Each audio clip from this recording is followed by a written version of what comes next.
तो कल जो मैंने लास्ट प्रॉब्लम डिस्कस की थी that was about toppling of a block, right? And the block was on a frictionless surface, so it was accelerating. तो यहाँ पे हमने क्या सीखा था कि जब भी कोई ब्लॉक एक्सेलरेटेड है तो टॉर्क बैलेंस करने से पहले तुम्हें ब्लॉक के रेस्ट फ्रेम में जाना पड़ेगा। कभी भी मेरे को आर्बिट्री पॉइंट के अबाउट अगर टॉर्क बैलेंस करना है तो we have to go in the rest frame of the block and accordingly we have to apply the pseudo forces, right? तो वो अगर ट्रांसलेटिंग है अगर बॉक्स तो फिर माइनस एम ए लग जाएगा, और अगर रोटेटिंग बॉक्स है तो अकॉर्डिंगली हमें देखना पड़ेगा ऑयलर फोर्स वगैरह जो भी या सेंट्रीफ्यूगल फोर्सेस वगैरह लग रहे हैं उसके हिसाब से हमें देखना पड़ेगा, ठीक है? ऐसे फ्रेम में जाना है जहां पे यानी ऑब्जेक्ट जो मेरा रेस्ट पे दिख रहा है उसी में मैं आर्बिट्री पॉइंट को टॉर्क बैलेंस कर सकता हूँ, राइट? या फिर दूसरा क्या है, जैसे यहाँ पे अगर मान लो मैं सूडो फोर्स नहीं लगाना चाहता तो मुझे पता है सूडो फोर्स पास करता है सेंटर ऑफ मास के थ्रू, तो सूडो फोर्स लगा भी दूं तो सेंटर ऑफ मास के और सूडो फोर्स का टॉर्क जीरो होगा, राइट? तो इसलिए मैं क्या कर सकता हूँ कि सेंटर ऑफ मास के वो टॉर्क में वैसे भी बैलेंस कर सकता हूँ। ट्रांसलेशनली एक्सेलरेटेड कोई चीज है तो I can always balance torque about the centre of मास अगर उसके अंदर अल्फा कुछ नहीं है तो। समझ में आई बात नहीं? क्योंकि बेसिकली हम सारे फोर्सेस का टॉर्क ले रहे हैं बट सूडो फोर्स का हैपेंस टू बी जीरो, क्योंकि सेंटर ऑफ मास पे लगेगा ना, तो सेंटर ऑफ मास पे तो जीरो हो जाएगा। क्या लिखा मैंने यहाँ पे, इंपॉर्टेंट बात क्या है ये ऐड कर सकते हैं नोट्स में। क्वेश्चन क्या है, remember to apply pseudo force before writing the torque balance equations. After applying pseudo force in the rest frame of the body, we can balance torque about any point. ठीक है, rest frame में जाना body की। Second point के लिए since for translationally accelerated bodies pseudo force is applied at center of mass, so it creates zero torque upon the CM. pseudo force का torque वैसे ही zero होने होंगे, तो रेस्ट फ्रेम में जाओगे भी तो pseudo force का टॉर्क जीरो ही हो जाएगा। इसलिए नॉर्मली भी हम सेंटर ऑफ मास के बाद टॉर्क बैलेंस कर सकते हैं, ठीक है, अगर घूमता घूमता बॉडी नहीं तो, right? Thus, if we wish to make torque equation about CM, we can still balance the torque of real forces, provided there is only translational acceleration. ठीक है? अगर रोटेशनल एक्सेलरेशन यानी एंगुलर एक्सेलरेशन है तो फिर torque balance नहीं कर पाओगे, फिर तो tau equal to I alpha type की इक्वेशंस लगेंगी, वो आगे मैं उसकी थ्योरी डिराइव करने वाला हूँ। बट आई होप ये बात समझ में आई, ठीक है? अगला जो टॉपिक आज मुझे शुरू करना है that is toppling versus slipping. तो टॉपलिंग वर्सेस स्लिपिंग में किस कैटेगरी की प्रॉब्लम हम डिस्कस करते हैं, तो सब लोग ध्यान से देखो। जैसे ये बॉटल है, ठीक है, अब ये बॉटल है, इसको मैंने टेबल पे रख दिया, ठीक है?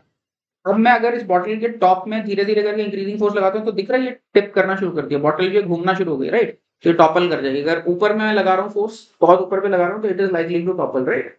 वेयर इस बॉटल पे अगर मान लो नीचे कहीं फोर्स लगा रहा हूँ, धीरे धीरे करके इंक्रीजिंग फोर्स लगा रहा हूँ तो स्लिप करने लग जाती है। तो ये कैटेगरी ऑफ प्रॉब्लम्स क्या, कोई चीज मैं ग्रेजुअली वेरी कर रहा हूँ, या तो फोर्स को ग्रेजुअली वेरी कर रहा हूँ। अगर ग्रेजुअली वेरी कर रहा हूँ तो या तो टॉपलिंग पहले चालू होगी या फिर स्लिपिंग पहले चालू होगी। या फिर समझो कोई मान लो ट्रक है, ट्रक के ऊपर कोई ब्लॉक रखा हुआ है, और जैसे तुमने देखा होगा ना ट्रक्स के इंक्लिनेशन चेंज हो सकते हैं, ऐसे ऐसे ट्रक्स आते हैं जो अनलोड कर सकते चीजें। तो अब इंक्लिनेशन चेंज करते जा रहा हूँ, ट्रक के ऊपर कोई ड्रम रखा है तो या तो वो ड्रम स्लिप करेगा पहले धीरे धीरे कर, अगर इंक्लिनेशन बढ़ा रहा है, या फिर वो टॉपल करेगा। तो पूरी कैटेगरी ऑफ प्रॉब्लम्स क्या है ये, इसमें यही हम डिस्कस करने वाले हैं कि कोई भी चीज पहले टॉपल करेगी या पहले स्लिप करेगी, ये पूरी कैटेगरी ऑफ प्रॉब्लम्स है। तो इसको सॉल्व करने के लिए करते क्या है हम लोग, तो सबसे पहले एज्यूम कर लो कि कोई चीज जो है टॉपल नहीं कर रही तो कितने जो भी वेरिंग पैरामीटर कितने उस पर स्लिप कर जाएगी। जैसे फॉर एग्जांपल ट्रक का बेड अगर तुम घुमाते जा रहे हो, ठीक है, मान लो वो टॉपल नहीं करती तो तुम्हें पता है एंगल ऑफ रिपोज पे स्लिपिंग चालू हो जाएगी, राइट? तो सबसे पहले हम देखते हैं कि किस एंगल पे स्लिपिंग चालू हो जाएगी, एज्यूमिंग कि टॉपलिंग का कंस्ट्रेंट नहीं है। टॉपलिंग अगर नहीं होती तो कितने एंगल पे स्लिपिंग चालू हो जाती है, ये एक, ठीक है। और दूसरा क्या है, अगर मान लो स्लिपिंग नहीं होती तो कितने एंगल पे टॉपलिंग चालू हो जाती है। तो सोच के देखो, अगर ट्रक का बेड अगर घूमते जा रहा है तो टॉपलिंग के लिए mg sin थीटा का टॉर्क mg cos थीटा के टॉर्क से बड़ा होना चाहिए, तभी वो टॉपलिंग होगी, राइट? समझ में आ रही बात की नहीं? क्योंकि टॉपल अगर होगा, कोई ड्रम है ट्रक के बेड पे रखा, तो फ्रंट लोअर एज के अबाउट ही वो टिपिंग चालू होगी, राइट? तो फ्रंट लोअर एज के अबाउट जो है हमारा mg sin थीटा का टॉर्क और mg cos थीटा का टॉर्क। समझ में आई बात की नहीं? तो mg sin थीटा का टॉर्क mg cos थीटा के टॉर्क से बड़ा होगा तो वो टॉपलिंग चालू हो जाएगी। उसके लिए तुम्हारे पास एज्यूमिंग नो स्लिपिंग कुछ एंगल आएगा जिस पर टॉपलिंग चालू हो जाएगी। अगर स्लिपिंग नहीं हुई तो अब इन दोनों से एक एंगल छोटा होगा, या तो स्लिपिंग के लिए रिक्वायर्ड एंगल स्मॉलर होगा या टॉपलिंग के लिए रिक्वायर्ड एंगल स्मॉलर होगा। तो जिसके लिए जो पैरामीटर पहले मीट हो जा रहा है, जिसके लिए कंडीशन पहले मीट हो जा रही है वो फिनोमिनन पहले हो जाएगी। समझ में आई बात की नहीं? तो जैसे ग्रेजुअली इंक्रीजिंग इंक्लिनेशन है तो स्लिपिंग के लिए मान लो 30 डिग्री एंगल आता है और टॉपलिंग के लिए मान लो 45 डिग्री एंगल आता है। इसका मतलब क्या, स्लिपिंग चालू हो जाएगी पहले, राइट? और मान लो टॉपलिंग के लिए 30 डिग्री आता है और स्लिपिंग के लिए तुम्हारा 45 डिग्री आता है तो पहले टॉपलिंग चालू हो जाएगी। ठीक है, समझ में आई बात की नहीं? तो क्या लिखा मैंने, this is the category of problems in which some parameter of a body in equilibrium is gradually varied until either slipping or toppling occurs. धीरे धीरे पैरामीटर को चेंज करते हैं जब तक कि या तो टॉपलिंग चालू हो जाए या स्लिपिंग चालू हो जाए। Okay, for instance in the adjacent figure we might apply a gradually increasing force. यहाँ पे धीरे धीरे फोर्स में बढ़ाते जा रहा हूँ और अभी क्या नीचे का सरफेस रफ भी है, ध्यान रखना, ठीक है, it's also rough surface, okay. तो ग्रेजुअली इंक्रीजिंग फोर्स लगा रहा हूँ and want to know whether the box will first topple और slip. Note that surface is rough here, यहाँ पे रफ सरफेस है, पिछला जो प्रॉब्लम किया था उसमें सरफेस स्मूथ था, right. Okay, in such questions we find first we find the required first we first find होना चाहिए, we find first the required value of the parameter, here the force for slipping assuming no toppling, and then we find the required value of parameter for toppling। तो force की value toppling के लिए निकालेंगे और force की value slipping के लिए निकालेंगे। तो जब टॉपलिंग के लिए फोर्स निकाल रहे तो assuming that it does not slip, तो फिर कितने फोर्स पे टॉपल कर जाएगा अगर स्लिप नहीं कर रहा, ठीक है। तो यहाँ पे सोचो अगर स्लिप नहीं कर रहा तो टॉपल तो इस एज के अबाउट करेगा ना, ये ऐसे करके ऐसे घूमने लग जाएगा, right. This will become axis of rotation अगर टॉपल करना, अगर स्लिपिंग के बिना टॉपलिंग चालू हुई है तो फिर क्या होगा, इसके अबाउट टॉपल करने के लिए क्या होगा, इसके mg का टॉर्क और एक f का टॉर्क, तो क्लॉकवाइज टॉर्क जो है एंटी क्लॉकवाइज टॉर्क से बड़ा होगा तभी टॉपलिंग चालू हो जाएगी, राइट। तो उसका यूज करके मैं f की वैल्यू निकाल पाऊंगा एज्यूमिंग नो स्लिपिंग, टॉपलिंग करने के लिए कितना फोर्स चाहिए, राइट। और स्लिपिंग के लिए कितना चाहिए वो तो तुम्हें पता है कि म्यू mg के से बड़ा हो गया तो स्लिपिंग चालू हो जाएगी अगर टॉपलिंग नहीं होती तो, राइट। तो इन दोनों को कंपेयर करूंगा और देखूंगा किसके लिए मेरा स्मॉलर फोर्स रिक्वायर्ड है, आएगा समझ में कि नहीं, ठीक है। तो जिसके लिए भी स्मॉलर फोर्स रिक्वायर्ड है वो वाला फिनोमेनन हो जाएगा, ठीक है। तो यही लिखा है। तो in such question we first find the required value of parameter यानी force for slipping assuming no toppling, and then we find the required value of the parameter for toppling assuming no slipping. Slipping नहीं होती तो कितने पे toppling हो रही है और टॉपलिंग नहीं होती तो कितने पे स्लिपिंग हो रही है, ये कैलकुलेट करते हैं, ठीक है। Whichever value of parameter is achieved first, the phenomenon corresponding to that assumption will occur first. This will be clear from the following example। तो अभी एक एग्जांपल लेता हूँ, अभी यहां तक जो बात कही है इसमें अगर कोई डाउट है तो बोल सकते हो। तो एग्जांपल के थ्रू अभी इसको समझने की कोशिश करते हैं। क्या क्वेश्चन है मेरा, in the shown setup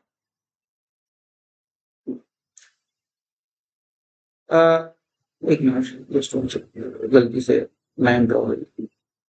in the shown setup mu is equal to 1/5, यहाँ पे म्यू दे रखा है 1/5 और h/l की वैल्यू दे रखी है 3/5, okay. And a gradually increasing force is applied with, यहाँ पे धीरे धीरे बढ़ता हुआ फोर्स लगा रहा है। अब क्या पूछ रहा है, will the box begin to slip और टॉपल फर्स्ट, तो ये पूछा है कि पहले टॉपल होगा या पहले स्लिप होगा, समझ गए स्टेटमेंट। तो क्या करेंगे, assuming no toppling force required for slipping क्या हो जाएगा, अगर मान लो टॉपलिंग वॉपलिंग कुछ नहीं हो रही तो यहाँ पे तुम्हें पता है लिमिटिंग फ्रिक्शन क्या होगा, म्यू mg। तो यहाँ पे अगर म्यू mg फोर्स लगा देंगे टॉपलिंग नहीं होती है तो स्लिप कर जाएगा, राइट। तो force required for slipping is mu mg यानी mg/5, क्योंकि म्यू की वैल्यू क्या दे रखी है 1/5। तो this is the force required for slipping assuming that toppling does not happen, ठीक है। ये एक assumption के अंडर है फोर्स, ये मत ध्यान रख, ये मत सोचना कि यही है, ये under the assumption that toppling doesn't happen, this force is required for slipping, right। अच्छा, now for toppling entire normal reaction must shift to the forward bottom edge, अगर टॉपल होगा तो इस एज के ऊपर टॉपल होगा, समझ में आ रहा है, ऐसे करके ऐसे घूमना चालू होगा। अगर स्लिप नहीं हो रहा है और स्लिप हुए बिना अगर टॉपल करता है तो then it will topple about the edge C, right. इसके अबाउट टॉपल होगा तो सोचो ये वाला फोर्स तो इसको क्लॉकवाइज घुमाने की कोशिश कर रहा होगा और mg जो है इसको एंटी क्लॉकवाइज घुमाने की कोशिश कर रहा होगा। तो लिमिटिंग केस में क्या होगा, जो ये फोर्स का क्लॉकवाइज टॉर्क है this should be equal to mg का एंटी क्लॉकवाइज टॉर्क, राइट। यही लिखा मैंने, क्या लिखा, for toppling the entire normal reaction must shift to the forward bottom edge, सारा नॉर्मल रिएक्शन यहीं पे आ जाएगा ना जब वर्ज ऑफ टॉपलिंग पे होगा तो, right. Assuming no slipping, balancing talks about the edge C at the verge of toppling क्या होगा, इसका तो हो जाएगा torque F into H and this should be equal to mg into L/2, right। तो इससे मेरे पास F की वैल्यू क्या आ गई, टॉपलिंग के लिए 5/6 mg आ गई, ठीक है। तो टॉपलिंग के लिए कितना चाहिए, 5/6 mg चाहिए और स्लिपिंग के लिए कितना चाहिए, mg/5 चाहिए। तो इसमें से कौन सी कंडीशन पहले मीट हो जाएगी, तो तुम देख सकते हो कि स्लिपिंग की कंडीशन पहले मीट हो जाएगी, राइट। mg/5 छोटा है 5/6 mg से। So thus we see that force required for toppling is 5/6 mg, which is more than the force required for slipping. Therefore, the block will first slip. तो इसलिए पहले हमारी स्लिपिंग होगी, ठीक है। समझ में आया सभी को, देख लो एक बार। अच्छा, ये थोड़ी सी मिस्टेक थी यहाँ पे, ये पहले यहाँ पे गलती से m लिखा होता है, ये f होना चाहिए, f is mg L/2h, ठीक है। तो क्लियर है, अभी और कुछ डाउट है इसके अंदर। अच्छा, एक डाउट है कि अगर मान लो मैं सी के वो टॉर्क नहीं लेना चाहता, मैं किसी और पॉइंट के वो टॉर्क बैलेंस करना चाहता हूं तो कर सकते हो। वर्ज ऑफ टॉपलिंग पे क्या होगा, नॉर्मल रिएक्शन यहाँ पे mg के बराबर हो, क्योंकि वर्ज ऑफ टॉपलिंग है, टॉपलिंग हुई नहीं अभी, वर्ज ऑफ टॉपलिंग है। तो वर्ज ऑफ टॉपलिंग है तो वर्टिकल इक्विलिब्रियम तो होल्ड कर रहा है ना, इसका मतलब यहाँ पे पॉइंट सी पे नॉर्मल रिएक्शन mg के बराबर कर दोगे, राइट। और फ्रिक्शनल फोर्स क्या होगा, क्योंकि horizontal acceleration 0, verge of toppling है तो अभी भी इक्विलिब्रियम है, इसके बाद इक्विलिब्रियम डिस्टर्ब होने वाला है, राइट। तो क्या होगा, अगर ये फोर्स F है तो इधर से फ्रिक्शनल फोर्स भी F लग रहा होगा, तो बस ये फ्रिक्शनल फोर्स को F लेते हो और यहाँ पे नॉर्मल रिएक्शन को mg के बराबर लेते हो। आप चाहे जिस मर्जी पॉइंट के ऊपर टॉर्क बैलेंस कर दो, अभी भी तुम्हारे पास रिक्वायर्ड फोर्स की वही वैल्यू आएगी, चाहे किसी मर्जी पॉइंट के ऊपर टॉर्क ले लो। ठीक है, समझ में आया कि नहीं? तो तरीका यही है हमारा, क्या पहले स्लिपिंग के लिए फोर्स निकाल लो एज्यूमिंग की टॉपलिंग नहीं हो रही, और उसके बाद टॉपलिंग के लिए फोर्स निकाल लो एज्यूमिंग की स्लिपिंग नहीं हो रही, जिसमें उनमें से दो कंडीशन में से जो कंडीशन पहले मीट हो जाएगी वही वाला फेनोमेनन देखने को मिलेगा। क्लियर? अभी एक क्वेश्चन दे रहा हूं, ये ट्राई करना है खुद से। क्या क्वेश्चन है? A flat bed truck carries an almirah. ये कोई अलमारी है फ्लैट बेड ट्रक के ऊपर ऐसे रखी हुई है, ठीक है। अब क्या होगा, सोचना ध्यान से। फ्लैट बेड ट्रक के यहाँ पे कुछ तो क्वेश्चन ऑफ फ्रिक्शन होगा। अगर फ्रिक्शन नहीं होता तो ये अलमारी स्लिप कर जाती, पीछे भाग जाती, राइट? क्योंकि अगर ट्रक के अंदर कुछ भी एक्सेलरेशन है तो ट्रक के एक्सेलरेशन की वजह से अलमीरा के सेंटर ऑफ मास पे कुछ स्यूडो फोर्स लगने वाला है, राइट? और उस स्यूडो फोर्स के चलते या तो ये अलमारी स्लिप कर जाएगी या टॉपल कर जाएगी। Is it not? हमारा इंट्यूशन क्या कहता है, अगर बहुत टॉल अलमीरा होगी तो टॉपलिंग का ज्यादा चांस है, और अगर इतनी टॉल नहीं होगी, शॉर्ट अलमीरा होगी, तो most likely it will slip, right? तो इसी से रिलेटेड हमारा क्वेश्चन है। तो क्या क्वेश्चन है? A flat bed truck carries an almirah, the height to width ratio of the almirah होना चाहिए, गलती से अम्ब्रेला, सॉरी। हाँ, बॉम्बे में बारिश कुछ ज्यादा ही हो रही है तो umbrella is weighing on my head. ठीक है, height to width ratio of the almirah is 3:2। Okay, the coefficient of friction on the bed of the truck is 0.5। यहाँ पे म्यू दे रखा है। If the truck moves with a variable acceleration, अब truck क्या है तुम्हें पता है, कभी ब्रेक लगती है, कभी एक्सेलरेट करता है, फिर तो क्या होगा, दो में से एक फेनोमेनन हो सकता है। एक्चुअली तो क्या है, अलमीरा जब लेके जाते हो ट्रक पे, कभी भी ऐसे खाली रख के नहीं ले जाते हो, हमेशा ध्यान रखना वो बांध के ले जाते हैं। कभी भी देखोगे मूवर्स एंड पैकर्स जो होते हैं हमेशा इसको बांध के रखते हैं, नहीं तो क्या होगा, ये स्लिप मार जाएगा, टॉपल कर जाएगा, ठीक है। बट मान लो जस्ट इन केस मैंने इसको बांध के नहीं रखा है, तो क्या होगा, दो में से एक चीज हो सकती है, ठीक है। और वेरिएबल एक्सेलरेशन मतलब समझ रहे हो, चलता ही है, कभी कभी एक्सेलरेट करता है, कभी डिसेलरेट करता है। तो क्या पूछा, इज द अलमीरा लाइकली टू टॉपल और स्लिप? ठीक है, खुद से ट्राई करो इसको। अभी यहाँ पे स्यूडो फोर्स की वजह से देखना है। क्या करोगे, required pseudo force for slipping निकाल लोगे और required pseudo force for toppling निकाल लोगे। दो में से जिसका रिक्वायर्ड स्यूडो फोर्स छोटा होगा वही फेनोमेनन हो जाएगा। सिंपल सी बात है ना, ट्राई करो। हाँ, तो सिंपल सा ही क्वेश्चन है ये भी। Assuming no toppling, slipping happens when the pseudo force exceeds the limiting friction। ठीक है, बहुत ध्यान से करना है। यहाँ पे क्या है, ग्राउंड फ्रेम से एक तो ट्रक के फ्रेम से स्यूडो फोर्स लग रहा है, मुझे एक्चुअली ट्रक के फ्रेम से स्यूडो फोर्स नहीं लगाना है, मेरे को अलमीरा के फ्रेम से स्यूडो फोर्स लगाना है। ध्यान रखना, अगर रैंडम पॉइंट के ऊपर टॉर्क बैलेंस करना है तो ट्रक के फ्रेम से टॉर्क बैलेंस मत करने लगना, क्योंकि ट्रक के फ्रेम से भी एक स्यूडो फोर्स लगेगा। मुझे ट्रक के फ्रेम से स्यूडो फोर्स नहीं चाहिए, मुझे किसके फ्रेम से स्यूडो फोर्स चाहिए, मुझे अलमीरा के खुद के फ्रेम से स्यूडो फोर्स चाहिए। या तो सेंटर ऑफ मास के ऊपर टॉर्क बैलेंस करो, या फिर अलमीरा के फ्रेम में जाके रैंडम पॉइंट के ऊपर टॉर्क बैलेंस कर सकते हो। ठीक है, जान के ये क्वेश्चन मैंने ऐसे दिया ताकि ये पॉइंट हाईलाइट हो सके। तो यहाँ पे सिली मिस्टेक हो सकती है। बात समझ आ रही है कि नहीं? क्योंकि ट्रक अगर एक्सेलरेट कर रहा है तो एक तो ट्रक के फ्रेम से इसके ऊपर कुछ स्यूडो फोर्स की वैल्यू आएगी, बट ट्रक के फ्रेम से तो ऑलरेडी एक्सेलरेट कर रहा है, तो ट्रक के फ्रेम से स्यूडो फोर्स लगा के कुछ नहीं हो सकते हम लोग, रैंडम पॉइंट के ऊपर टॉर्क बैलेंस चालू नहीं कर सकते।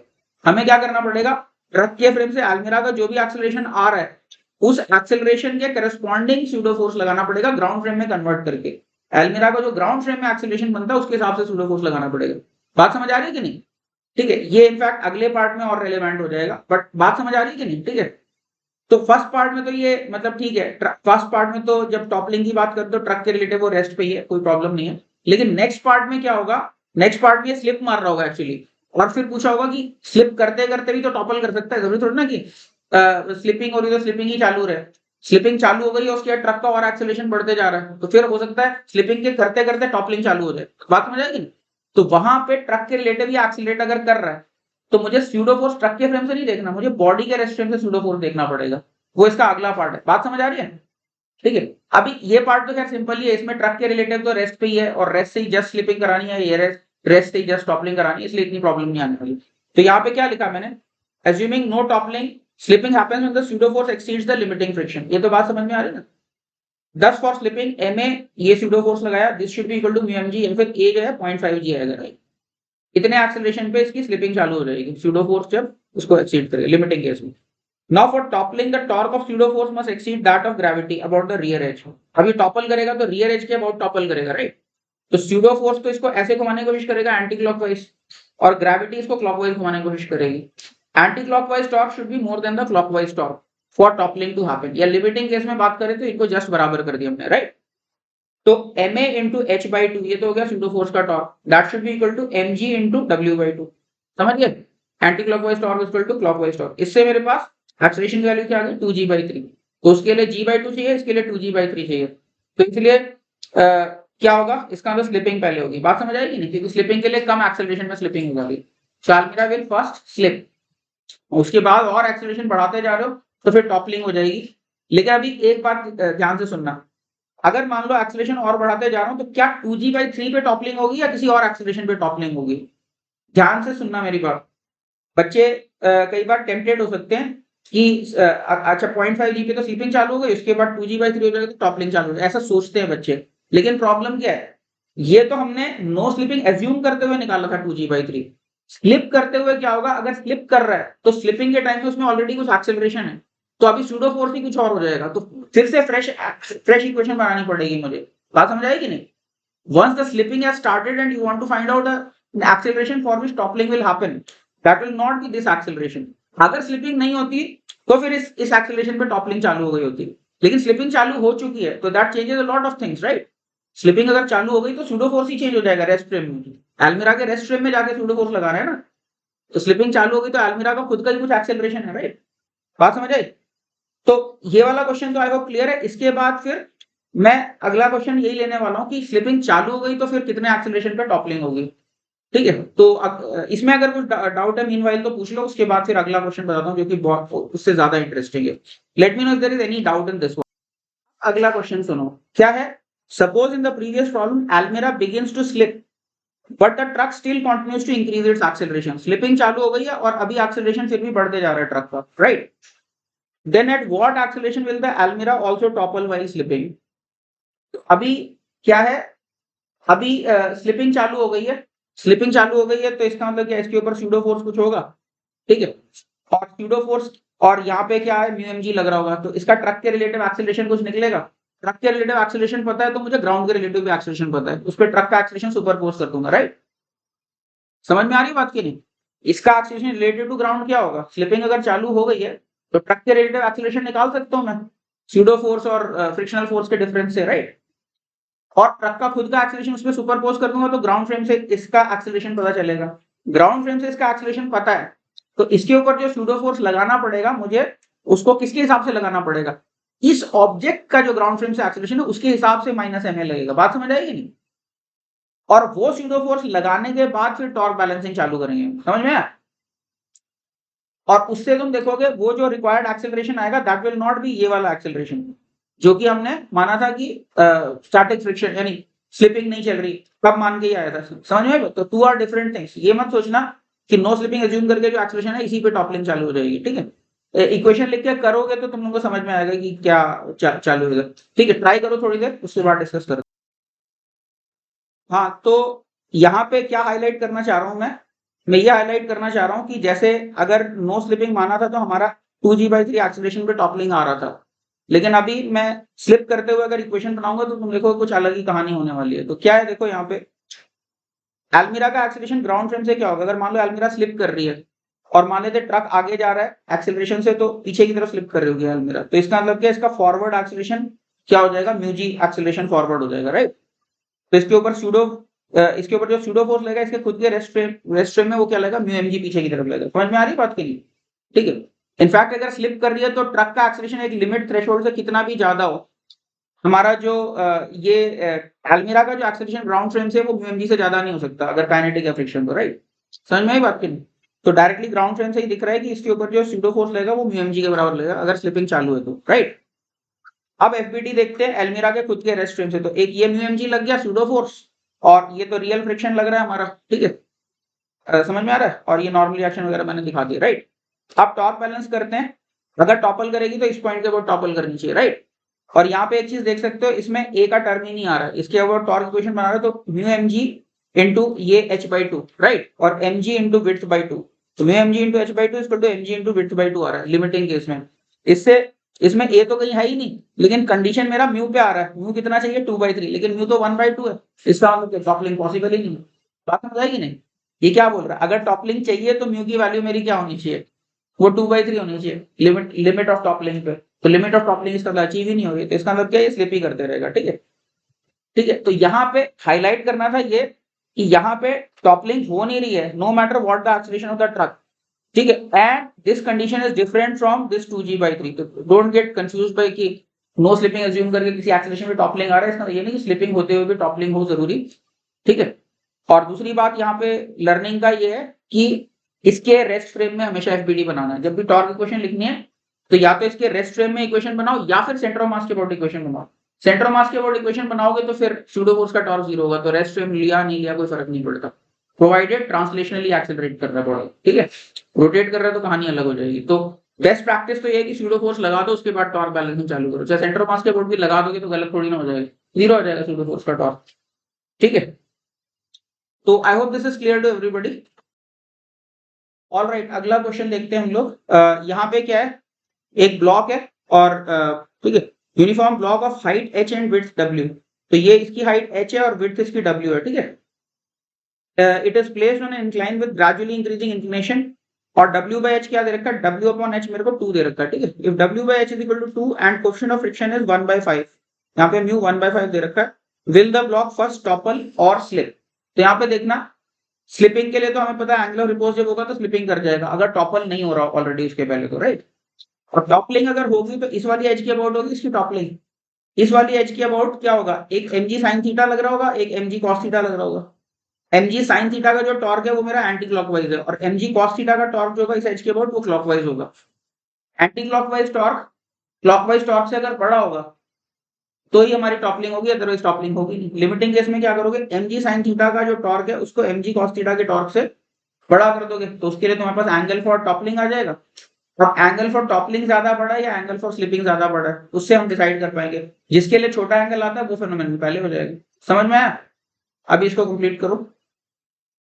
तो ठीक है, डिस्कस कर लेते हैं सिंपली। स्लिपिंग के लिए क्या, थीटा तो एंगल ऑफ रिपोज के बराबर होगा तो स्लिपिंग चालू हो जाएगी, राइट। तो tan theta is equal to mu कर दिया मैंने एंगल ऑफ रिपोज का यूज करके, तो जब tan थीटा 1/5 होगा तो स्लिपिंग चालू हो जाएगी, ठीक है। अब mg sin थीटा के टॉर्क को mg cos थीटा के टॉर्क के बराबर कर दो, क्योंकि टॉपलिंग होगी तो इस वाली एज के अबाउट होगी, टिपिंग अगर होगी इसकी तो इस वाले एज के अबाउट टिपिंग होगी, तो उसी एज के अबाउट मैं टॉर्क बैलेंस करूं। तो mg sin theta into h/2, समझ गए, ये अगर हाइट h है तो ये fbd दिखा रखा है, तो mg sin theta into h/2 should be equal to mg cos theta into w/2। इस पॉइंट के अबाउट हमारा टॉर्क बैलेंस कर रहे हैं। तो इससे मेरे पास क्या आ जाता है, tan थीटा फॉर टॉपलिंग आ जाता है 2। तो टॉपलिंग के लिए tan थीटा 2 है और स्लिपिंग के लिए tan थीटा 1/5 है। तो दिख रहा है ना, 1/5 इज स्मॉलर, राइट। तो उस और tan थीटा अगर स्मॉलर है तो थीटा भी स्मॉलर ही है, राइट, क्योंकि tan थीटा तो मोनोटोनिक फंक्शन होता है 0 से 90 में, मोनोटोनिकली इंक्रीजिंग फंक्शन होता है। तो बस, तो tan theta of slipping is less than tan theta of toppling, therefore first slipping will occur as the inclination is gradually increased। तो I hope this is clear to everybody. आया समझ में सभी को? ठीक है। इसके बाद अगला प्रॉब्लम फिर उसी तरह का है कि अगर मान लो स्लिपिंग चालू हो गई और उसके बाद फर्दर में इंक्लिनेशन बढ़ाते जा रहा हूँ बढ़ाते जा रहा हूँ बढ़ाते जा रहा हूँ, तो क्या किसी एंगल पे टॉपलिंग भी चालू हो जाएगी? समझ गए क्वेश्चन क्या है? Suppose in the previous situation you continue to increase the inclination even after slipping has started, will there be toppling at any angle? Question clear है? ट्राई करो। हाँ, तो ये भी बड़ा सिंपल ही है। देखो, सब क्वेश्चन में क्या करना होता है, ब्लॉक के रेस्ट फ्रेम में जाना होता है, स्यूडो फोर्स लगा के फिर टॉर्क बैलेंस करना होता है, उससे जो भी कंक्लूजन आना होगा आ जाएगा, वही काम करने वाली। फिर से क्या लिखा, if slipping has already started तो एक्सेलरेशन क्या हो जाएगा, g sin theta minus mu G cos theta acceleration रहेगा, लॉज ऑफ मोशन हमें मालूम है, right. mg sin theta minus mu G cos theta by m, तो ये एक्सेलरेशन हो जाएगा। अब toppling combined torque mg sin theta और स्यूडो फोर्स का जो फ्रंट एज पे है वो mg cos थीटा के टॉर्क के बराबर होना चाहिए अगर वर्ज ऑफ टॉपलिंग है तो, राइट। तो स्यूडो फोर्स पीछे लगाया और स्यूडो फोर्स कितना हो जाएगा तुम्हारा, m into G sine theta minus mu G cos theta, right. तो mg sin theta into mg sin theta इधर लग रहा है और स्यूडो फोर्स सेंटर मास पे पीछे की तरफ लग रहा है, तो नेट फोर्स इकट्ठा ही लिख लिया, mg sin theta minus m into G sine theta minus mu G cos theta into h/2। ये मेरा क्या हो गया, ये एंटी क्लॉकवाइज टॉर्क हो गया। This is equal to mg cos theta का क्लॉकवाइज टॉर्क। इससे फिर से मेरे पास क्या आता है, म्यू इक्वल टू w/h आ जाता है, ठीक है। यानी कि 1/5 equal to 2 which is not possible, right. तो इसका मतलब क्या है, ये पॉसिबल नहीं है। अगर स्लिपिंग होगी तो फिर स्लिपिंग ही होती रहेगी, फिर टॉपलिंग बाद में नहीं होगी। इंक्लिनेशन बढ़ा भी देंगे तो टॉपलिंग बाद में अचीव नहीं होने वाली है, ठीक है। ओके, अच्छा, इससे ऐसे कंक्लूजन पे नहीं पहुंच जाना कि किसी भी क्वेश्चन में हमेशा ऐसा होगा कि अगर स्लिपिंग हो गई तो फिर टॉपलिंग हो ही नहीं सकती। That is not true. अगर इसी की जगह मैं मान लो ऐसा क्वेश्चन ले लूं कि कोई ब्लॉक है, इसके ऊपर लगातार इंक्रीजिंग फोर्स में लगाते जाऊंगा तो इसकी टॉपलिंग हो जाएगी। स्लिपिंग अगर चालू हो गई तो बहुत ज्यादा फोर्स लगाओ तो टॉपलिंग भी चालू हो सकती है, ठीक है। तो इस गलत कंक्लूजन पे नहीं पहुंचना। जैसे मैंने ऐसी बॉटल के साथ दिखाया था ना, बॉटल अगर लगा रहा हूँ, थोड़ा सा फोर्स लगा रहा हूँ तो स्लिप हो रही है, ज्यादा फोर्स लगा रहा हूँ तो स्लिपिंग के साथ टॉपलिंग भी चालू हो जाएगी। ठीक है, कई बार ऐसा होता है कि दो क्वेश्चन एक टाइप के मिलते हैं, दोनों में एक जैसी बात हो रही है तो मिसकंसेप्शन क्रिएट हो जाता है। ठीक है, तो अभी मैंने दोनों क्वेश्चंस लिए, वहां पे पैरामीटर स्लिपिंग के बाद टॉपलिंग नहीं आई, इसमें ये नहीं कि कभी भी नहीं आएगी। ठीक है, इट्स जस्ट अ कोइंसिडेंस कि उन दो क्वेश्चंस में नहीं आई टॉपलिंग। ठीक है, क्लियर है सभी को? ठीक है, इसके बाद फिर कुछ कंसेप्चुअल अंडरस्टैंडिंग के पॉइंट्स हैं। ठीक है, प्रॉब्लम्स नहीं करेंगे लेकिन कुछ इंपॉर्टेंट कॉन्सेप्ट्स हैं वो अब हम देखते हैं। कई बार रोटेशनल मैकेनिक्स में एक फोर्स को दूसरे फोर्स से रिप्लेस करके हमारा काम आसान होता है। ठीक है, तो there is a concept of equipollent systems या इक्विवेलेंट सिस्टम्स। इक्विपोलेंट का मतलब होता है इक्वली पावरफुल सिस्टम। मतलब कहीं पे अगर कोई फोर्स लग रहा है और कुछ टॉर्क लग रहा है तो उसको हम किसी दूसरे फोर्स और दूसरे टॉर्क से क्या रिप्लेस कर सकते हैं? तो हाँ, कर सकते हैं। उसके तरीके क्या है वो हम लोग ग्रेजुअली देखने वाले हैं। ठीक है, क्या लिखा? टू और मोर फोर्स या couple systems are said to be equipollent और equivalent if for any rigid body they produce the same net torque about every point and create same net acceleration of the center of mass। तो समझ गए, यानी net force same होना चाहिए और torque किसी भी आर्बिट्री पॉइंट के अबाउट सेम होना चाहिए। अगर ऐसे मेरे पास दो अल्टरनेटिव फोर्स सिस्टम्स या कपल सिस्टम्स हैं तो हम कहेंगे कि बोथ कपल सिस्टम्स या couple plus force systems are equipollent. समझ गए डेफिनेशन क्या है? यानी टॉर्क सेम आना चाहिए और नेट फोर्स रिजल्टेंट सेम होना चाहिए। ठीक है, okay. Visualization in terms of equivalent force systems sometimes helps in simplifying the problems and gives some insights into dynamical behavior of systems. In upcoming subsections, we will see some equivalent transformation of force systems. तो अभी हम देखेंगे कि equivalent systems कैसे होते हैं, एक से दूसरा सिस्टम कैसे equivalent होता है। तो उसमें सबसे पहले की चीज हम पढ़ने वाले हैं that is principle of transmissibility. वो क्या है? अगर मान लो मेरा फोर्स किसी पॉइंट ए पे लग रहा है और उसका कुछ लाइन ऑफ एक्शन है, ठीक है, तो इसका किसी भी पॉइंट पे कुछ तो टॉर्क आएगा, हर पॉइंट के अबाउट स्पेस में कुछ ना कुछ तो टॉर्क आएगा। अगर मैं इसी की लाइन ऑफ एक्शन पे फोर्स ए की जगह मान लो कोई पॉइंट बी है, उस फोर्स को मैं पॉइंट बी पे शिफ्ट कर दूं, तो from the point of view of rigid body dynamics इन दोनों चीजों में कोई फर्क नहीं है। This force is as good as this force. समझ में आई बात के लिए? क्यों? क्योंकि समझ में आ रहा है ना, परपेंडिकुलर डिस्टेंस इनटू फोर्स होता है, फोर्स की डायरेक्शन वही है, परपेंडिकुलर डिस्टेंस इसकी लाइन से जो है वही इसकी लाइन से, लाइन तो चेंज नहीं हुई ना।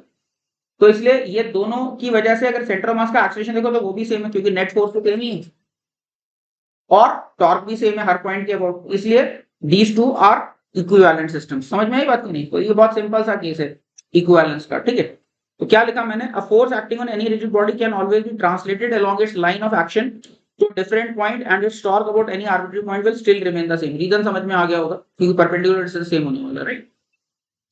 This can be easily seen as follows. Let Ra be the position vector of point A in the first figure with respect to some arbitrary point 2. Then its torque is given as tau A is equal to Ra cross F. ठीक है, rigorously prove कर रहा हूँ इसी चीज को।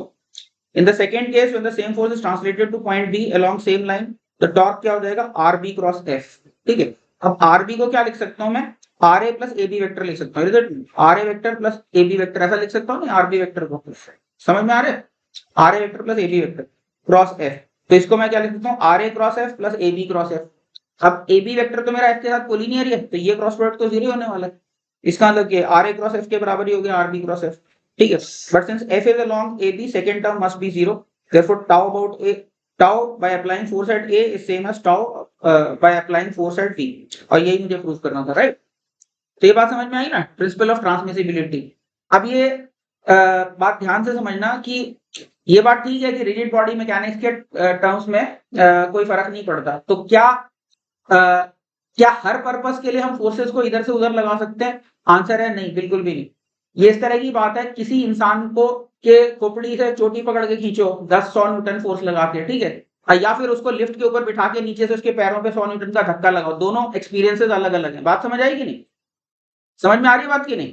तो this is true only as far as you are assuming कि भाई ये इसके अंदर स्ट्रेसेस वगैरह मुझे नहीं देखना है। स्ट्रेसेस का अगर हाल देखोगे तो अलग अलग है। एक केस में कॉम्प्रेसिव स्ट्रेस डेवलप होगा उसके पैरों पे, राइट, और उसकी मसल्स और जो बोन्स हैं they will be capable of taking that much stress. और दूसरे केस में उसके हेड के टिश्यू में बहुत जबरदस्त टेंसाइल स्ट्रेस डेवलप होने वाला है, ठीक है नहीं?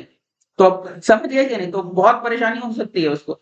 समझ में आई बात की नहीं? तो ये जो इक्विवेलेंस है, this equivalence is not for every purpose, this is only for purpose of calculating accelerations and torques वगैरह। समझ गए कि नहीं? टेंशंस वगैरह मतलब so long as everything is a rigid body and it doesn't feel any pain and there is no stress, material का failure हो सकता है। इलास्टिसिटी में पढ़ेंगे तो देखोगे कि भाई उसी चीज को मैंने मान लो कोई झोला है, ठीक है, और झोले के हैंडल में से एक फाइबर निकल रहा है, तो मैं झोले के हैंडल को पकड़ के 100 न्यूटन लगाऊं या उसके फाइबर को पकड़ के 100 न्यूटन लगाऊं, तो वैसे अगर रिजिड बॉडी की तरह ट्रीट करते हो तो एक जैसी बात है। लेकिन जहां तक टेंशन के स्ट्रेस की बात है, तो धागे से अगर पकड़ोगे तो हो सकता है धागा टूट जाए, समझ गए कि नहीं? So this is not equivalence for every purpose, this is equivalence only for the purpose of calculating the acceleration, assuming कि वो रिजिड रहता है, वो टूटने वाला नहीं है, उसको दर्द नहीं होता, इस तरह की बातें अगर सब लेके चलते हो। Stress profile will be very different. Force को इधर से उधर कर दो तो स्ट्रेस प्रोफाइल अलग हो जाएगी। समझ में आई बात की नहीं? किसी बच्चे को गोदी में उठाओ और उसकी उंगली पकड़ के खींच दो तो अलग अलग बातें हैं, समझ गए कि नहीं? The two are very different experiences, right? समझ में आई बात की नहीं? ऑल्दो फोर्सेस तो लाइन ऑफ एक्शन हो सकता है सेम ही हो दोनों केसेस में, बट फिर भी क्या कहते हैं, एक्सपीरियंस इज वेरी डिफरेंट, ठीक है? तो इसीलिए किसी चीज को कैसे उठाना है ऐसे लिखा रहता है कि यहां से उठाओ, क्योंकि एक्चुअल में चीजें ठीक है परफेक्टली रिलेटेड तो होती भी नहीं, स्ट्रेस डेवलप होते हैं अलग तरह से। जैसे किसी कार को तुम्हें लिफ्ट करना है तो लिफ्टिंग के लिए पर्टिकुलर जगह दे रखी होती है कि यहाँ पे तुम लोग जैक लगाओगे, इधर से ही कार को उठाना है, ठीक है? अब उतना ही फोर्स तुम सोचोगे भी कार की छत के साथ में रस्सी बांध के कार को उठाना लगे तो इसका अलग हो जाएगा, बॉडी अलग हो जाएगा। समझ में आई बात? करी तो just because you can translate a force doesn't mean you can translate it for every purpose. Even for engineering purposes, you cannot do this translation. This translation is valid only as far as rigid body is concerned, assuming that the body will remain rigid after putting these forces, ठीक है? और उसको दर्द वर्द नहीं होता। समझ में आई बात की नहीं? Principle of transmissibility. This equivalence is not for every purpose, only for the purpose of calculating torques and forces. I hope this is clear. समझ में आया कि नहीं? ठीक है, तो यही लिखा मैंने। Note that this equivalence holds only for rigid bodies for the purpose of calculation of bulk motion. Clearly, pulling somebody from his hair upwards or pushing somebody upward by putting them on a lift floor is very different experience as far as stresses in the tissues are concerned, even if they produce the same acceleration. ठीक है, समझ गए कि नहीं? ठीक है, हाँ थोड़ा सा जंगली हूं मैं, ठीक है ठीक है। इसके बाद हम लोग बात करते हैं इक्विवेलेंट कपल्स। तो इक्विवेलेंट कपल्स क्या होते हैं? तुम्हें पता है कपल का जो टॉर्क होता है वो हर पॉइंट ऑफ स्पेस के अबाउट सेम होता है, ये प्रूव कर चुके हैं हम लोग, राइट? जो कपल होता क्या है? Couple equal and opposite forces अगर लगा दी तो this that forms a couple. तो नेट रिजल्टेंट फोर्स तो कपल का 0 ही होता है, ठीक है? अब कपल का जो टॉर्क है वो हर पॉइंट के अबाउट सेम होता है, तो इसलिए मैं क्या कर सकता हूँ, जैसे ये दोनों फोर्सेस हैं 20 न्यूटन के फोर्सेस लग रहे हैं, कितनी दूरी पे? 6 मीटर पे लग रहे हैं, ठीक है? इसकी जगह इसी के प्लेन में, बाय द वे इस कपल की डायरेक्शन क्या होगी? सोचो, कपल का अगर टॉर्क देखना है तो जिस सेंस में सेंस ऑफ रोटेशन आ रहा है उस सेंस में राइट हैंड के फिंगर्स कर्ल करो, that will give you the sense of torque. वो ऐसे भी देख सकते हो कि हर पॉइंट के अबाउट सेम है, तो जिस पॉइंट पे एक फोर्स लग रहा है उसी के अबाउट देख लो टॉर्क। बात तो एक ही है ना, तो हर पॉइंट के अबाउट सेम है, तो इजी पॉइंट क्या होगा? एक वही पॉइंट ले लो जिसके ऊपर वन ऑफ द फोर्सेस लग रहा है, राइट? तो आर ऐसे और एफ ऐसे, तो आर क्रॉस एफ दिख रहा है ना, इसके प्लेन के परपेंडिकुलर होगा, तो जिस प्लेन में फोर्सेस है उस प्लेन के परपेंडिकुलर उसका कपल होगा, राइट? और उस प्लेन में ऊपर होगा नीचे होगा, वो क्रॉस प्रोडक्ट से तुम लोग देख सकते हो, समझ में? या फिर सेंस ऑफ रोटेशन देख लो, जिस सेंस में तुम्हें लग रहा है घुमाने वाला है उस सेंस में राइट हैंड के फिंगर्स कर्ल करो, थंब से तुम्हें कपल की डायरेक्शन पता चल जाएगी। तो यहाँ पे दिख रहा है ना, ये जो 20 न्यूटन है इसके कपल की डायरेक्शन ऊपर है, एम जो दिखा रखा है ये कपल है, समझ गए? कपल वेक्टर है। अब यहाँ पे 20 न्यूटन ऐसे ना लगा के मान लो मैं 30 न्यूटन लगा दूं 4 मीटर डिस्टेंस पे, इसका भी तुम लोग देख सकते हो कपल वही आएगा तुम्हारा 120 आएगा। यहाँ पे देखो कपल 120 है कि नहीं? क्यों? इस पॉइंट के अबाउट देखो, फोर्स मेरा 20 न्यूटन और परपेंडिकुलर डिस्टेंस 6, तो 20 into 6 क्या आया? 120 आया। इसकी जगह क्या किया? ये 30 और 30 लगा दिया और ये भी ये 4 मीटर कर दिया, तो अभी भी देखो फोर्स इंटू परपेंडिकुलर डिस्टेंस 20 है और 120 है, तो दिख रहा है। तो this couple is as good as this couple as far as rigid body is concern. It will not know any difference between this type of loading and this type of loading. Rigid body पे exactly same effect होने वाला है, समझ में आई बात की नहीं? तो कोई भी कपल है उस कपल को उसी के प्लेन में कहीं ऐसे फोर्सेस को घुमा दो, घुमा के भी इक्विवेलेंट कपल हम जनरेट कर सकते हैं, ठीक है? फॉर दैट मैटर ये नीचे लगा रखा है 30 न्यूटन, इन दोनों को ऊपर लगा दो 30 न्यूटन, अभी भी तो कपल वही है, ठीक है? कपल सेम है, इसका मतलब क्या? डायरेक्शन सेम है ना, परपेंडिकुलर टू द प्लेन यही डायरेक्शन है और मैग्नीट्यूड वही है 30 into 4, समझ गए? तो इस तरह से हम कपल्स को ट्रांसफॉर्म कर सकते हैं। So this couple is as good as this couple is as good as this couple, all the 3 couples are same. समझ में आई बात की नहीं? फॉर दैट मैटर जनरली हम कपल कहते हैं 2 फोर्सेस से, लेकिन अगर 2 से ज्यादा फोर्सेस लग रहे हैं तो उसका भी इक्विवेलेंट कपल निकाल सकते हैं। यानी so long as resultant is zero. मान लो मेरे पास 3 फोर्सेस लग रहे हैं और 3 फोर्सेस का रिजल्टेंट जीरो है, तो इसका मतलब क्या, तीसरे फोर्स को अगर मैं 2 टुकड़े करूं तो तीसरे फोर्स का एक टुकड़ा पहले फोर्स को कैंसिल कर रहा होगा और तीसरे फोर्स का जो दूसरा टुकड़ा है वो दूसरे फोर्स को कैंसिल कर रहा होगा, राइट। तो इसका मतलब क्या, वो 2 कपल्स बन जाएंगे, इज इट नॉट। 3 फोर्सेस को मैं 2 कपल्स में तोड़ सकता हूँ अगर net resultant zero. For that matter किसी भी अगर बॉडी के ऊपर बहुत सारे फोर्सेस लग रहे हैं और उन सारे फोर्सेस का नेट रिजल्टेंट जीरो है, तो उसको मैं कह ही सकता हूँ कि उसका इफेक्टिव कुछ कपल बनेगा और उस सिस्टम का जो टॉर्क है अबाउट एनी आर्बिट्ररी पॉइंट पे independent of choice of point होगा। समझ गए? ये बात शायद नोट्स में लिखी नहीं है बट समझा दी है मैंने कि whenever net resultant of all the forces is zero, जिस भी फोर्स सिस्टम का नेट रिजल्टेंट जीरो है उस फोर्स सिस्टम का टॉर्क जो होगा वो किसी भी आर्बिट्ररी पॉइंट के about independent of choice of point होगा। ऐसा क्यों? अगर नेट रिजल्टेंट जीरो है तो हमेशा तुम पेयर वाइज करके जीरो कर सकते हो, जैसे मैंने 3 का एग्जांपल दिया, तो तीसरे फोर्स का एक टुकड़ा पहले फोर्स को कैंसिलिंग के लिए लगा लो और दूसरा टुकड़ा दूसरे फोर्स को कैंसिलिंग के लिए लगा लो, then you can break it into 2 torques, right, 2 couples. समझ में बात नहीं? जैसे 4 है तो मतलब अपनी मर्जी के हिसाब से तोड़ सकते हो, पेयर वाइज कैंसिलेशन कर ही सकते हो, राइट, फोर्स का।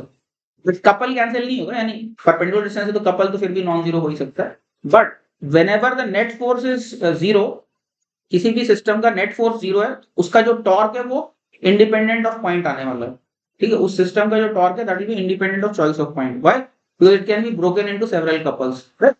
समझ में आई बात की नहीं? तो क्या लिखा मैंने यहाँ पे, पढ़ लेते हैं क्या लिखा। Recall that torque of a couple is same about every point in the universe. Thus, so long as the direction and magnitude of couple are maintained, the same couple can be generated by any two equal and opposite forces in a plane parallel to the plane containing the forces of the original couple. तो इस plane के parallel कोई भी plane होना चाहिए, ध्यान रखना plane change नहीं कर सकते। जो फोर्सेस तुम्हें लगाने पड़ेंगे वो इस वाला इनका कुछ प्लेन डिफाइन होगी ना, 2 फोर्सेस का, इस प्लेन के पैरेलल प्लेन में जैसे मर्जी फोर्सेस लगाते रहो, बस इक्वल एंड अपोजिट होना चाहिए, उनका डिस्टेंस सुटेबली हम अरेंज करके इक्विवेलेंट कपल्स जनरेट कर सकते हैं। समझ में आई बात की नहीं? ठीक है, क्योंकि हमें पता है कपल की डायरेक्शन प्लेन के परपेंडिकुलर होनी चाहिए, तो प्लेन ही अगर तुमने घुमा दिया तो फिर परपेंडिकुलर ही घूम जाएगी, right. That will not be the same vector, right. Magnitude same ले भी आओगे तो it's not the same thing, right. समझ में आई बात की नहीं? तो जिस भी प्लेन में मेरा कपल है उस प्लेन के पैरेलल प्लेन में कहीं पे भी फोर्सेस को शिफ्ट कर सकते हो, मैग्नीट्यूड चेंज करोगे तो डिस्टेंस एडजस्ट कर सकते हो उसको, ठीक है। ये बात बोली, ओके।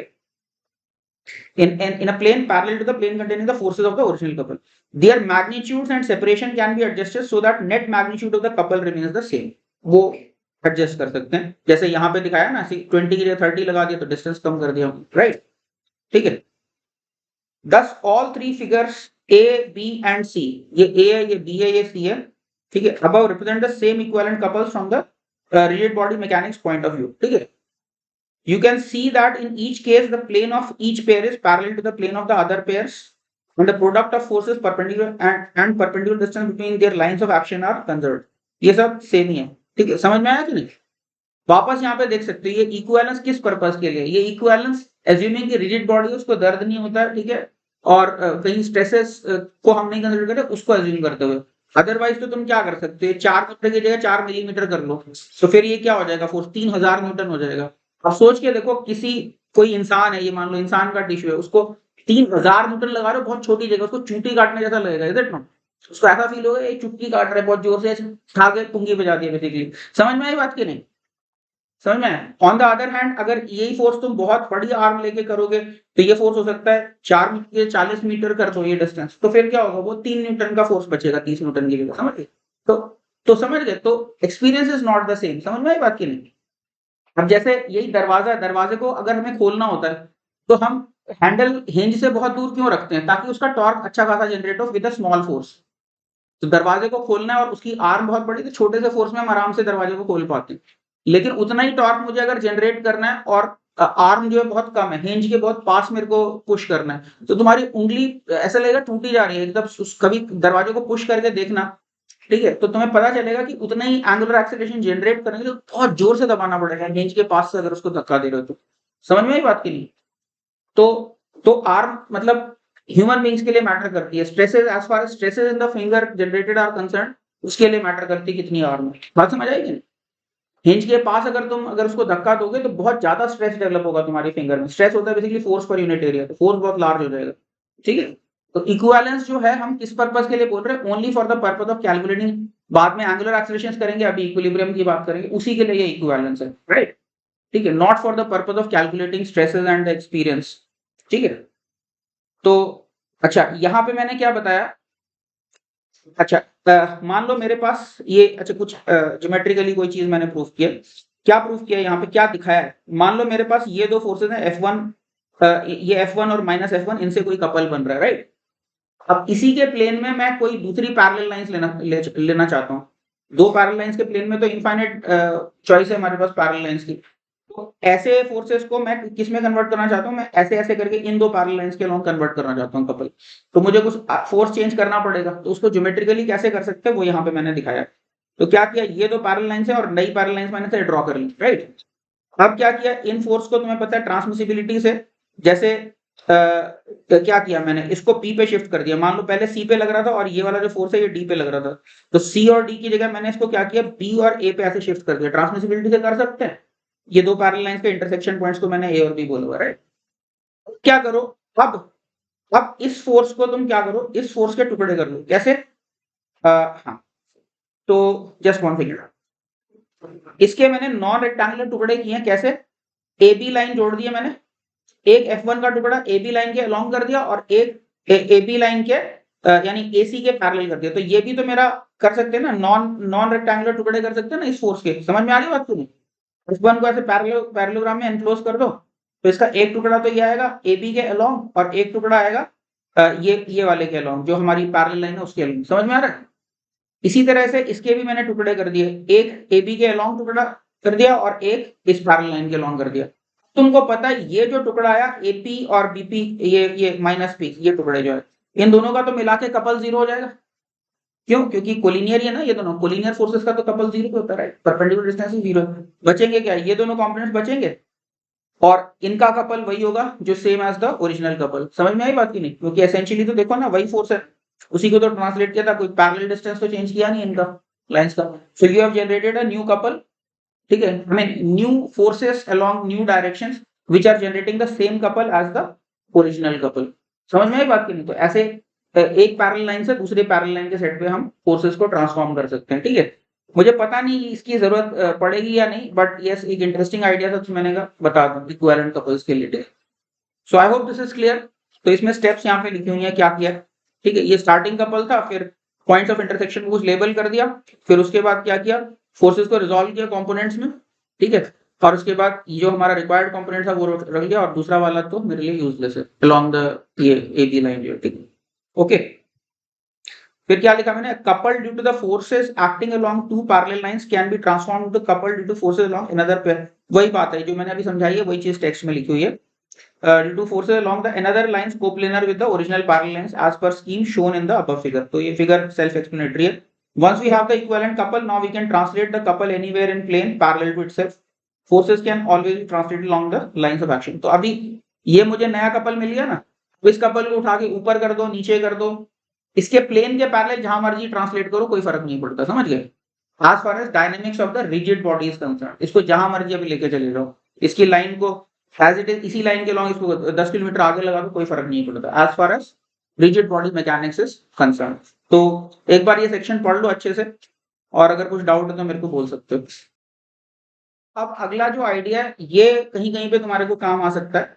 ये आइडिया क्या है मैं बता रहा हूँ। अगर मान लो रिजिड बॉडी पे कहीं पे कोई फोर्स F लग रहा है और उस फोर्स को उसकी जगह कहीं और मैं शिफ्ट करना चाहता हूँ, तो मुझे क्या करना पड़ेगा, मुझे उस फोर्स को फोर्स प्लस कपल में तोड़ना पड़ेगा। क्यों, क्योंकि मुझे किसी भी आर्बिट्री पॉइंट के बाद टॉर्क भी सेम चाहिए, राइट।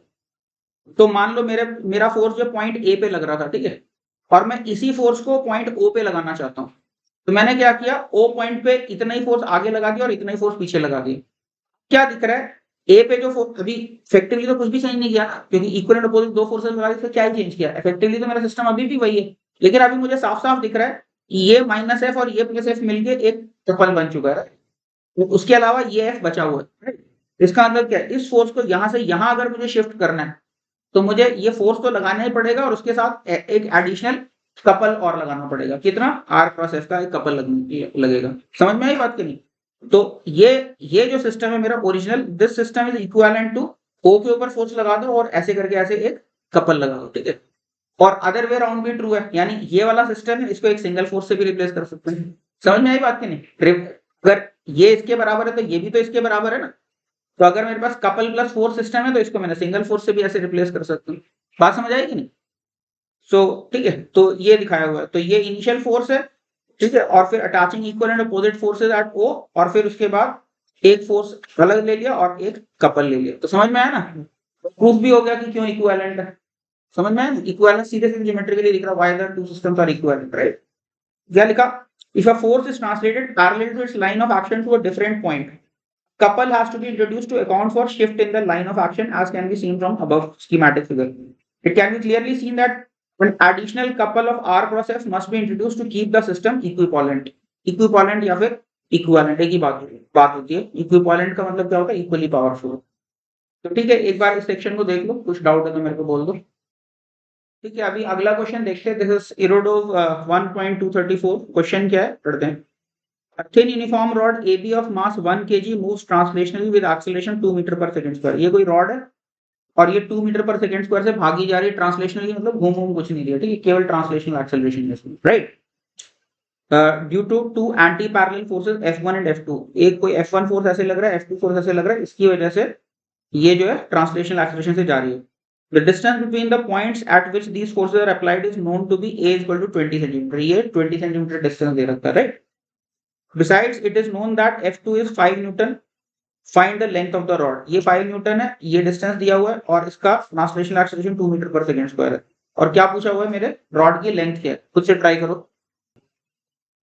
हाँ, तो देखो सब रॉड मेरी ट्रांसलेशनली एक्सेलरेटेड है, तो एक कोई स्यूडो फोर्स लगेगा, वो सेंटर ऑफ मास के ऊपर ही लगेगा। तो यहाँ पे मैं क्या करूँ, सेंटर ऑफ मास के अबाउट टॉर्क ले लेता हूँ। तो क्योंकि ट्रांसलेशनल एक्सेलरेशन है ना, कोई रोटेट तो कर नहीं रही है, ट्रांसलेशनल एक्सेलरेशन है, तो रॉड के रेस्ट फ्रेम में तो नेट टॉर्क 0 ही होना चाहिए, राइट। ठीक है, घूम तो रही है। क्या लिखा, as rod accelerates the pseudo force will act at centre of mass from rest frame of the rod, thus torque of the real forces about this point must be 0। क्योंकि स्यूडो फोर्स का torque anyway 0, ये बात मैं समझा चुका हूं। Centre of मास के about pseudo force का टॉर्क 0 होगा जब भी translational acceleration, right. Now let's CM be located at a distance x below the line of action of F2। यहां पे मैंने मान लिया x डिस्टेंस पे। अब टॉर्क बैलेंस करोगे सेंटर ऑफ मास के अबाउट, तो क्या होगा, F2 into x, F2 into x, this should be equal to F1 into a plus x, ठीक है। और net force should be equal to mass times acceleration, तो यानी क्या हो जाएगा, F2 minus F1 is equal to m times w, right. तो आप इस सिस्टम को सॉल्व कर लो, तो सॉल्व करके मेरे पास x की वैल्यू आ जाती है a by mw आ जाती है, ठीक है। a by mw into F2 minus mw ये आ जाएगी, ठीक है। और F2 निकालना है तो पूछा नहीं है, लेकिन F2 अगर निकालना होता तो वो भी हम निकाल सकते हैं, राइट। x की वैल्यू पता चल गई, इसका अंदर सेंटर ऑफ मास की डिस्टेंस पॉइंट A से क्या होगा, a plus x है, और क्योंकि रॉड यूनिफॉर्म है तो जितना ये डिस्टेंस है इतना ही डिस्टेंस और आगे भी होगा। Twice of a plus x मेरा आंसर हो जाएगा, length of the rod, right. तो क्या आ जाएगा, length of the rod is twice of a plus x, तो वो क्या आ जाएगा 2a F2 upon mw, और वैल्यूज डाल देते तो लेंथ आ जाती है मेरी 1 मीटर। अच्छा, यहाँ पे एक क्वेश्चन ये है मेरा कि अगर मान लो रॉड यूनिफॉर्म नहीं होती तो क्या हम फिर भी सेंटर ऑफ मास की लोकेशन निकाल सकते थे? आंसर है बिल्कुल निकाल सकते थे। रॉड चाहे यूनिफॉर्म हो चाहे नॉन यूनिफॉर्म हो, एक्स निकालने के लिए मुझे जरूरत ही नहीं पड़ी इस इन्फॉर्मेशन की, whether the rod is uniform और नॉन यूनिफॉर्म। मतलब ये क्वेश्चन ऐसा भी पूछ सकते थे कि रॉड जो है मेरी हल्की सी ऐसे ट्राइंगुलर स्ट्रिप जैसी है, लेटर से तो पतला सा ट्राइंगुलर स्ट्रिप जैसा है, तो भी सेंटर ऑफ मास की लोकेशन निकाल सकते थे। रॉड की शेप से इंडिपेंडेंट है सेंटर ऑफ मास की location, so long as it's thin rod. आई बात समझ में कि नहीं? ठीक है।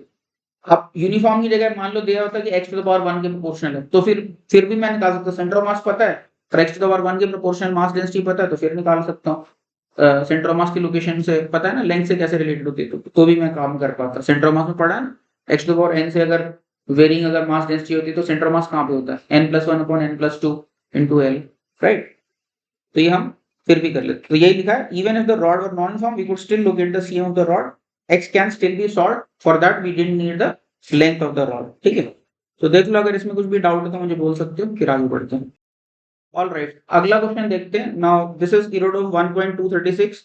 ये बहुत ही डायरेक्ट क्वेश्चन है, बट ठीक है, थोड़ा प्रैक्टिस के लिए ले लिया। क्या क्वेश्चन है, a force capital A I cap plus capital B J cap is applied to a point whose radius vector relative to the origin of coordinate is r is small a I cap plus small b j cap, right? Where a, b, small b, capital B are constants and I and j are unit vectors of x and y axis. Find the moment n and the arc L of the force relative to point O। जान के ये use किया क्योंकि मैं बहुत ज्यादा arc word use नहीं करता, बट आर्म की डेफिनेशन मालूम। आर्म क्या होता है, आर्म होता है फोर्स का परपेंडिकुलर डिस्टेंस, ठीक है नहीं। और टॉर्क कितना होता है, अगर मैग्नीट्यूड वाइज देखो तो टॉर्क क्या होता है, मेरा टॉर्क होता है simply force times perpendicular distance. इसका मतलब क्या, एक बार अगर मेरे पास टॉर्क आ गया तो टॉर्क को मैं फोर्स के मैग्नीट्यूड से डिवाइड कर दूंगा तो मेरे पास आर मिल जाएगी। समझ में आ रही बात की नहीं? ठीक है, और बाकी तो अब सिंपल ही है वैसे, आर क्रॉस एफ ही करना है तो जल्दी से करो, फिर उसके बाद आगे बढ़ते हैं। ये क्वेश्चन सिंपल ही है, इसको सिर्फ आर्म आर्म ताकि तुम फेमिलियर हो जाओ इस आर्म वर्ड से, इसीलिए मैंने डाला ताकि देख के तुम्हें अजीब ना लगेगी पता नहीं आर्म क्या लिख दिया। ठीक है, आर्म मतलब basically force into perpendicular distance, perpendicular distance is the arm. तो ठीक है, arm means the perpendicular distance of line of action force from the point. Now recall that moment of a force is simply r perpendicular times F. तो r perpendicular simply tau by F हो जाएगा, right. Tau तो cross product लेना है, सबको पता ही है cross product कैसे लेते हैं, तो ये क्या आ जाएगा, a into capital B minus capital A into B के कैप, और r perpendicular tau by F होती है, तो ये मेरे पास आर परपेंडिकुलर आ गया। ठीक है, ठीक है, तो इसके बाद फिर क्या है, इसके बाद कुछ क्वेश्चन और है इरोडोव का, और उसके बाद फिर मैं कल पाथफाइंडर के कुछ क्वेश्चन और ऐड करूंगा इसमें। I think I add about 5-6 more questions and then that will be end of our discussion on statics. Statics के बाद फिर अगला टॉपिक हम लोग क्या शुरू करेंगे, इसके बाद एक जो तुम्हारा फर्स्ट वीक है रोटेशन का, उसमें apart from rotational equilibrium, statics बोलो या रोटेशनल इक्विलिब्रियम बोलो एक ही बात है। तो फर्स्ट वीक में एक तो ये है रोटेशनल इक्विलिब्रियम, और दूसरा है काइनेमैटिक्स ऑफ रोटेशन। तो काइनेमैटिक्स ऑफ रोटेशन में क्या आता है कि एक अगर मान लो पुली घूम रही है, उसके ऊपर कोई रस्सी चल रही है, तो पुली की वेलोसिटी में और रस्सी की वेलोसिटी में कुछ रिलेशन होगा। ठीक है, कंस्ट्रेंट रिलेशन टाइप की चीज है विद इन रोटेशन की। एक चीज घूम रही है और उसके ऊपर एक चीज फिसल रही है या साथ साथ चल रही है, तो वेलोसिटीज में, एक्सेलरेशंस में, एंगुलर एक्सेलरेशंस में किस तरह के रेशियोज होंगे, तो समझ लो रोटेशनल कंस्ट्रेंट टाइप की चीज है। उसमें भी इस वीक मतलब फर्स्ट वीक में सिंपल ही उन्होंने फिक्स एक्सिस रोटेशन बोला हुआ है, तो कोई रोलिंग बॉडीज वगैरह से हमें नहीं डील करना, तो फिक्स एक्सिस रोटेशन की काइनेमैटिक्स। ठीक है, लेकिन मैंने उसको जान के सेपरेट फाइल में रखा क्योंकि मेरे हिसाब से लॉजिकली जो है rotational kinematics, fix axis kinematics should go with fix axis dynamics. तो अगला जो मेरा जो फाइल होने वाला है उसके अंदर what I am going to deal with rotational fix axis kinematics, then I am going to deal with moment of inertia, और मोमेंट ऑफ इनर्शिया के बाद फिर फिक्स एक्सिस रोटेशनल डायनामिक्स। तो ये 3 टॉपिक्स जो है मैं अगले सेट में कवर करूंगा। उसके पहले इसी स्टैटिक्स को अच्छे से क्लोज करने के लिए कुछ अच्छे प्रॉब्लम्स नेक्स्ट क्लास में मैं डिस्कस करूंगा। ठीक है, all right, so this is it for today's class and tomorrow will finish rotational statics. Thank you.